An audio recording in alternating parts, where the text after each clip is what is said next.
আলুর কি হবে? আলুর বস্তা দাম কেন এত বেশি? নির্বাচনী প্রচারে কি এমনই কথা শুনতে হলো বিজেপি প্রার্থীকে? ২৬-এর নির্বাচনে বিরোধী দলগুলির কাছে আলুর দাম না থাকা এখন মূল হাতিয়ার। তাই বিজেপি থেকে সিপিএম প্রার্থীরা নির্বাচনী প্রচারে গিয়ে কেউ খুলছে আলু, কেউ আবার লাঙল টানুন আলু জমিতে। এমনই ছবি উঠে আসছে পশ্চিম মেদিনীপুর জেলার চন্দ্রকোনা বিধানসভার বিজেপি প্রার্থী সুকান্ত দলুই। ভোট প্রচারে কৃষকদের কাছে যাচ্ছেন মাঠে, আলুর সমস্যার কথা শুনছেন, কৃষকদের পাল্টা প্রতিশ্রুতিও দিচ্ছেন বিজেপি প্রার্থী। এমনকি কৃষকদের সাথে আলু খুলতেও দেখতে পাওয়া গেল তাকে। দাসপুরের সিপিএম প্রার্থী রঞ্জিত পাল এবং আলু খোলার কাজে ব্যস্ত মাঠে। ঘাটালের বিজেপি প্রার্থী শীতল কপাটও প্রচারে বেরিয়ে আলুর খবর নিচ্ছেন সবার প্রথমে। তাহলে এখন এই আলুর অবস্থা, আলুটি কি হবে? দেখুন, আমিও তো চাষি বাড়ির ছেলে। হ্যাঁ, আমাদের বাড়িতেও আলু চাষ হয়। ঠিক আছে। এই আলু একটা অর্থকরী ফসল। এর টাকা দিয়ে আমরা সারা বছর সংসার চালাই। কিন্তু বর্তমান যে রাজ্য সরকার আছে, মমতা ব্যানার্জি সরকার, এবারে ওসি সাহেব কথা দিয়েছিলেন তিনি ইনকোয়ারি করবেন, কিন্তু এর বাইরে কিছু নয়। এর জন্য সম্পূর্ণরূপে রাজ্য সরকার দায়ী, তাদের আইন কানুন প্রশাসন দায়ী।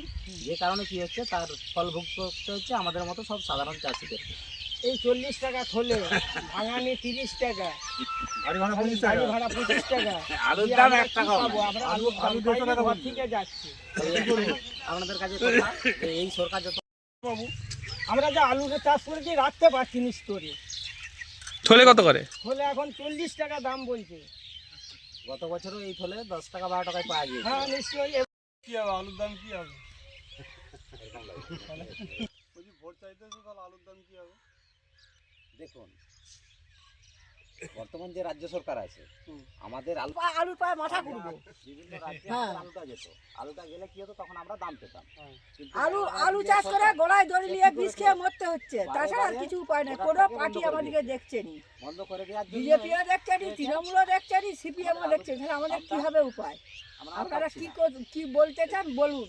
এই বর্তমান যে রাজ্য সরকার আছে, বারে বর্ডারটাকে বন্ধ করে দেওয়ার জন্য কি হচ্ছে, আমাদের আলুটা বাইরে যাচ্ছে না। তাহলে কি আমরা যে আলুটা চাষ করছি সেটাকে আমাদের রাজ্যের মানুষই খেতে হচ্ছে, যার জন্য কি হচ্ছে, আমরা আলুর দাম পাচ্ছি না।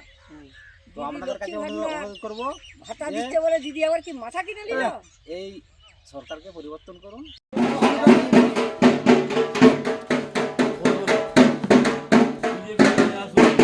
এবার লক্ষ্মীর ভান্ডার, অন্নপূর্ণা ভান্ডার 3,000 টাকা হবে। সবথেকে বড় কথা, হিন্দু রক্ষা করতে হবে। বিজেপি ক্ষমতায় এলে হিন্দু রক্ষা হবে।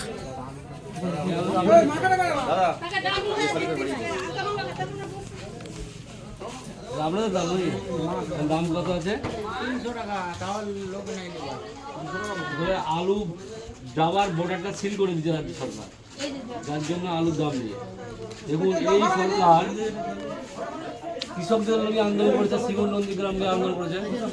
ক্ষমতায় আসার পর কৃষকদের কথা ভুলে গেছে। একবারও বলেছে বাংলার কৃষক কত কষ্টে আছে, কেন তারা ফসলের ন্যায্য দাম পাচ্ছে না, তাদেরকে একটু সরকার চাষবাসের ক্ষেত্রে সার্বজনীন কীটনাশক ওষুধ বলি ভর্তুকি দেওয়াও বলেছে, বলেনি।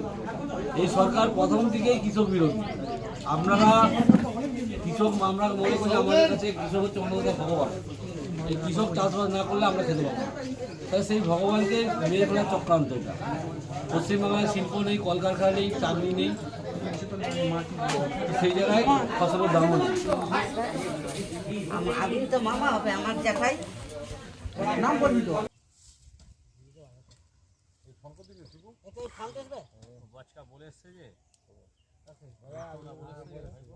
হ্যাঁ,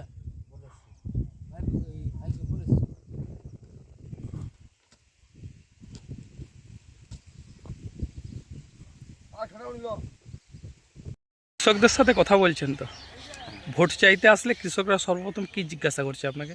সর্বপ্রথম তো তাদের একটাই বক্তব্য যে আলুর দাম নেই।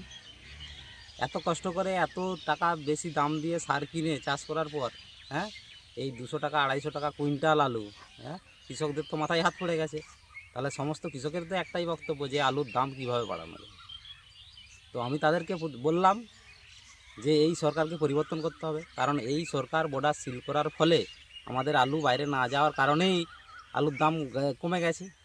তো আমি ওনাদেরকে বললাম যে আপনারা ভারতীয় জনতা পার্টি সরকারকে নিয়ে আসুন, তাহলে আমরা ব্যবস্থা করব, ভারতবর্ষের প্রতিটা রাজ্যে যাতে আলু যায় তার ব্যবস্থা করব। তাহলে স্বাভাবিকভাবেই আলুর দাম বৃদ্ধি পাবে। বস্তার দামও তো প্রচুর।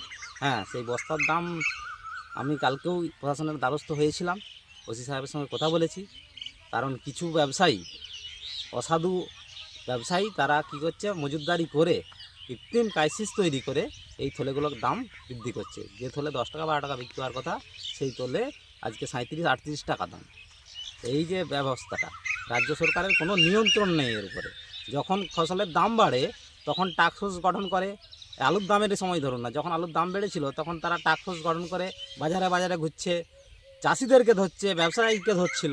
কিন্তু আজকে যখন এত কম দাম বা আলুর দাম এত কম কিন্তু থলের এত বেশি দাম, তখন কোনো টাস্ক ফোর্সও নাই, কোনো ইনকোয়ারিও নাই, কিছুই নাই। বিরোধী যে আপনার যে বিরোধী দাঁড়িয়েছে তৃণমূল, ওরা কি মাঠে যাচ্ছে বলে মনে করছেন প্রচারে? ওরা তো বাবুদের পার্টি, ওরা সব এসি ঘরে থাকা লোক।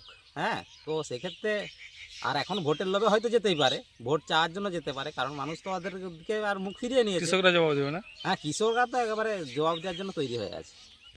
কৃষি প্রধান এলাকায় আমাদের চাষিদের আজকের যা সমস্যা, কেন্দ্র রাজ্য সরকারের নীতিকরণে তারা চাষে অনীহা হচ্ছে। যেমন একদিকে আমরা যখন প্রচার করতে যাচ্ছি দেখলাম যে আলু চাষি, দাম নেই, ফলন আছে, মারাত্মকভাবে মার খেয়েছে, আত্মহত্যা পর্যন্ত করেছে চন্দ্রকোনায়, আপনারা জানেন।